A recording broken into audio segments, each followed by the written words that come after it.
Good morning. Welcome back to the National Briefing. With me, Kelly Nash, and a lot to get to this morning, but we're going to start in Virginia. Surprisingly, the Attorney General's race in Virginia has become a national story over the weekend because the Democrat nominee for the Attorney General has called for the assassination of the Speaker of the Virginia House and his children. All right, is that too crazy? Is that disqualifying? Well, of course, the Democrat, propaganda machine, also known as the local and national news outlets, needs to scramble to try to save this guy's behind. And we'll start with WRIC Richmond, Virginia. This is how they broke the news Saturday evening. The Democratic nominee for Attorney General is coated in controversy because of old text messages he sent saying former House Speaker Todd Gilbert should get, quote, 2 bullets to the head. Just hours ago, Jay Jones drove all the way from Norfolk to speak exclusively with our Capitol Bureau reporter Tyler Englander here in studio. Wow. He drove all the way from Norfolk to Richmond? That's almost 100 miles. Well, he must be a hell of a good guy then.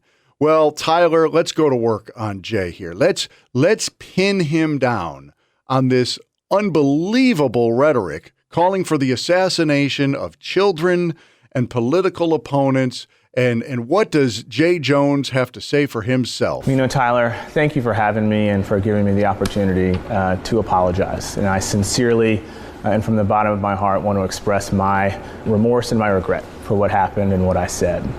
That language has no place in our discourse, and I am so remorseful for what happened. I actually reached out to Speaker Gilbert this afternoon to apologize to him and to Jennifer and to their children, because I know that they are angry and furious, and they are well within all of their bounds to feel that way. Because what I said was unacceptable, and I accept responsibility for that. And I want them to know, and I want the people of Virginia to know that I am so deeply, deeply embarrassed, and that I understand the gravity of what I said, and I am so apologetic for it from the bottom of my heart. In this election, you're asking Virginians to vote for a man who compared his political opponents to mass murderers. Isn't that type of rhetoric disqualifying for someone who's seeking statewide office here in Virginia? Well, the rhetoric has no place on our landscape, no place in our discourse, and again, for that, I am deeply, deeply sorry. I should have never done it. It's very embarrassing to me, and certainly I regret it. The National Review's article. You just moved on, Tyler. You let him off the hook. Oh, that's right. You guys are the propaganda machine for the Democrats. And he's taking responsibility. I don't know what taking responsibility means. Is it you're issued an apology? That's what taking responsibility means? I called for your death.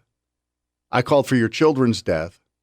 And now I said I'm sorry, so I took responsibility. Let's move on. What are we all hanging around for here?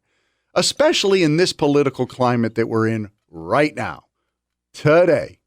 Maybe it wasn't as bad in 2022. I know it was insane in 2022. But as far as the violence coming from the left, everybody recognizes that that is the party that's bringing the violence. And I know that the Democrats keep trying to spin it and say, what about January 6th and all that political violence? Nobody's buying that BS.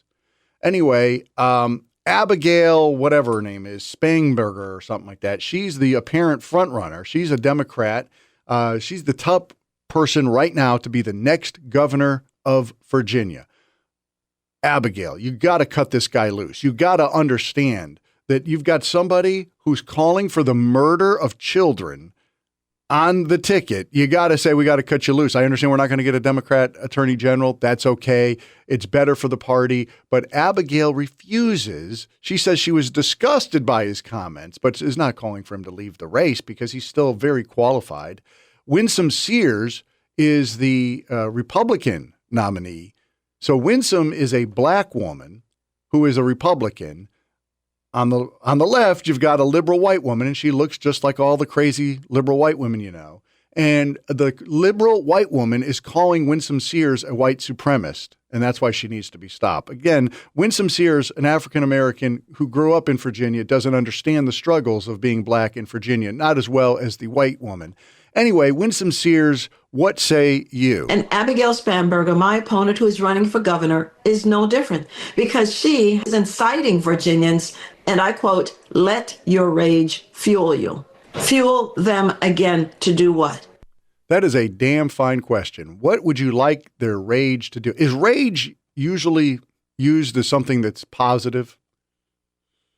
I mean, if you have a righteous indignation, which is apparently what they feel they have, by the way. They feel, I mean, the reason he was sending those messages, and they keep talking about it was a private message. Look, we all say things maybe in private that we didn't, we wouldn't want the public to know. Like Donald Trump. When Donald Trump said that stuff back on the bus with, what was his name, Billy Bush, he didn't expect that to go public. He was just having a private conversation with a guy, and he crossed the line with some bad jokes or whatever. This guy, same deal, right? No, he's sending those messages to a Republican. He was sending them to a fellow House member saying, I want your leader dead, and I want his children dead. Why did he feel emboldened to say that in a text message and then call her and follow it up with even more words? Because it was 2022. The president of the United States was dippy-doo in the White House. Dippy-doo had already weaponized government against all Republicans. If not Abigail, who was the lady who got the messages again? I'm trying to remember her name. Kari Coyner. If Kari Coyner had gone public in 2022, the entire Federal Bureau of Investigation would have come collapsing down on her. The IRS would have come down on her. Everybody knows that. She knew it. She kept her mouth shut because she didn't want her life ended by Biden's administration.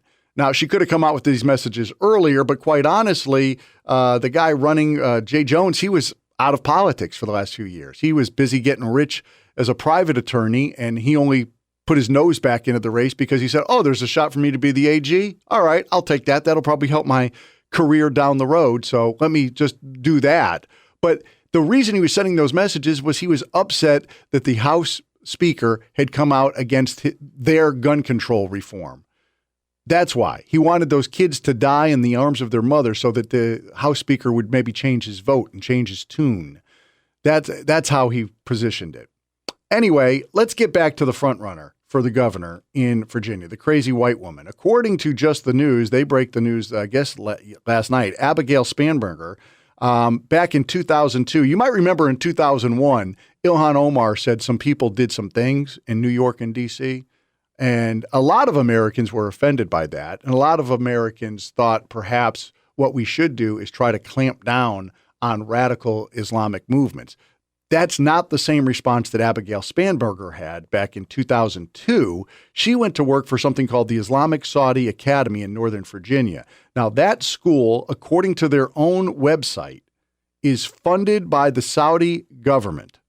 The Saudi government launched a school in Northern Virginia. Why did they launch a school in Northern Virginia? Well, according to the people, in the know, there was a guy named Musa Mohammed Abu Marzouk. That was in 1997. He is the chairman, or was the chairman, of Hamas. And he had moved to Northern Virginia while leading the Hamas operations. He didn't like the education that his kids were getting in America, even at the private schools. It sounded too freedom-loving, not enough hate.